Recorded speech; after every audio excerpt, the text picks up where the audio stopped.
ಕರ್ನಾಟಕಕ್ಕೂ ಕಾಲಿಡ್ತಾರಾ CM ದಳಪತಿ Vijay. ತಮಿಳುನಾಡಿನಲ್ಲಿ ಭರ್ಜರಿ ವಿಜಯದ ಬಳಿಕ ಕರ್ನಾಟಕಕ್ಕೆ ಎಂಟ್ರಿ.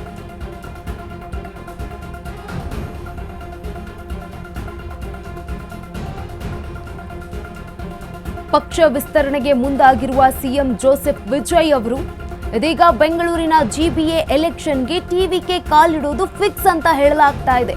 ಕರ್ನಾಟಕದಲ್ಲಿ ಟಿವಿಕೆ ಪಕ್ಷ ಬೆಳೆಸಲು ವಿಜಯ್ ಪ್ಲಾನ್ ಮಾಡಿಕೊಂಡಿದ್ದಾರಾ? ಜನನಾಯಕನ್ ಎಂಟ್ರಿಯಿಂದ ರಾಜಕಾರಣಕ್ಕೆ ಟ್ವಿಸ್ಟ್ ಸಿಗುತ್ತೆ.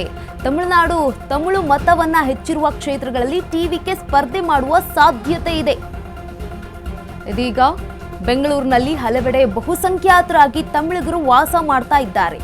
ಜಿಬಿಎಯಲ್ಲಿ ಟಿವಿಕೆ ಸ್ಪರ್ಧಿಸದೇ ಇದ್ರೆ ಕಾಂಗ್ರೆಸ್ಗೆ ಜಾಕ್ಪಾಟ್ ಆಗಿರುತ್ತೆ. ಜಿಬಿಎಯಲ್ಲಿ ಕಾಂಗ್ರೆಸ್ ಪರ ನಿಲ್ತಾರೆ ವಿಜಯ್ ಅಭಿಮಾನಿಗಳು.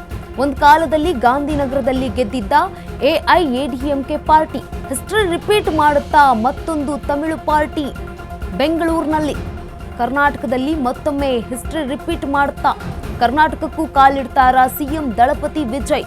ತಮಿಳುನಾಡಿನಲ್ಲಿ ಭರ್ಜರಿ ವಿಜಯದ ಬಳಿಕ ಈಗ ಕರ್ನಾಟಕಕ್ಕೆ ಎಂಟ್ರಿ ಕೊಡ್ತಾರಾ? ಪಕ್ಷ ವಿಸ್ತರಣೆಗೆ ಮುಂದಾಗಿದ್ದಾರೆ ಸಿಎಂ ಜೋಸೆಫ್ ವಿಜಯ್ ಅವರು. ಬೆಂಗಳೂರಿನ ಜಿಬಿಎ ಎಲೆಕ್ಷನ್ಗೆ ಟಿವಿಕೆ ಕಾಲಿಡುವುದು ಫಿಕ್ಸ್ ಅಂತ ಹೇಳಲಾಗ್ತಾ ಇದೆ. ಕರ್ನಾಟಕದಲ್ಲೂ ಟಿವಿಕೆ ಪಕ್ಷ ಬೆಳೆಸಲು ವಿಜಯ್ ಪ್ಲಾನ್ ಮಾಡಿಕೊಂಡಿದ್ದಾರಾ? ಜನನಾಯಕನ್ ಎಂಟ್ರಿಯಿಂದ ರಾಜಕೀಯಕ್ಕೆ ಟ್ವಿಸ್ಟ್ ಇರುತ್ತೆ. ಇದೀಗ ಜಿಬಿಎ ಎಲೆಕ್ಷನ್ ನಡೆಸಲು ಸುಪ್ರೀಂ ಕೋರ್ಟ್ ಕೂಡ ಸೂಚನೆಯನ್ನ ನೀಡಿದೆ. ಆಗಸ್ಟ್ 31ರ ಒಳಗೆ ಜಿಬಿಎ ಎಲೆಕ್ಷನ್ ನಡೀಲೇಬೇಕು ಅಂತ. ಎಲ್ಲಿ ತಮಿಳಿಗರು ಜಾಸ್ತಿ ಇರ್ತಾರಲ್ವಾ ಆ ಒಂದು ಕ್ಷೇತ್ರಕ್ಕೆ ಟಿಕೆಟ್ ಸಿಗುವ ಸಾಧ್ಯತೆ ಇದೆ. ಈ ಒಂದು ಈಗಾಗಲೇ ಟಿವಿಕೆ ಪಕ್ಷವನ್ನು ಹಸ್ತಾಂತರ ಮಾಡೋದಕ್ಕೆ ಅಂದರೆ ಟಿವಿಕೆ ಪಕ್ಷವನ್ನು ಬೆಳೆಸಲು ಇನ್ನು ಬೇರೆ ಬೇರೆ ರಾಜ್ಯಗಳಲ್ಲಿ ತಮ್ಮ ಪಕ್ಷವನ್ನು ಬಲಪಡಿಸೋದಕ್ಕೆ ವಿಜಯ್ ಅವರು ಕೂಡ ಆಸಕ್ತಿಯನ್ನು ಹೊಂದಿದ್ದಾರೆ. ಈ ಹಿನ್ನೆಲೆಯಲ್ಲಿ ಜಿಬಿಎ ಎಲೆಕ್ಷನ್ಗೂ ಕೂಡ ಎಂಟ್ರಿಯನ್ನು ಕೊಡುವ ಸಾಧ್ಯತೆ ಇದೆ ಅಂತ ಕೂಡ ಹೇಳಲಾಗ್ತಾ ಇದೆ. ಕರ್ನಾಟಕಕ್ಕೂ ಕಾಲಿಡುವಂತಹ ಸಾಧ್ಯತೆ ಇದೆ ಅಂತ ಹೇಳಲಾಗ್ತಾ ಇದ್ದು ಅದು ಜಿಬಿಎ ಎಲೆಕ್ಷನ್ ಮುಖಾಂತರವೇ ಆಗಬಹುದು ಅಂತ ಹೇಳಲಾಗ್ತಾ ಇದೆ.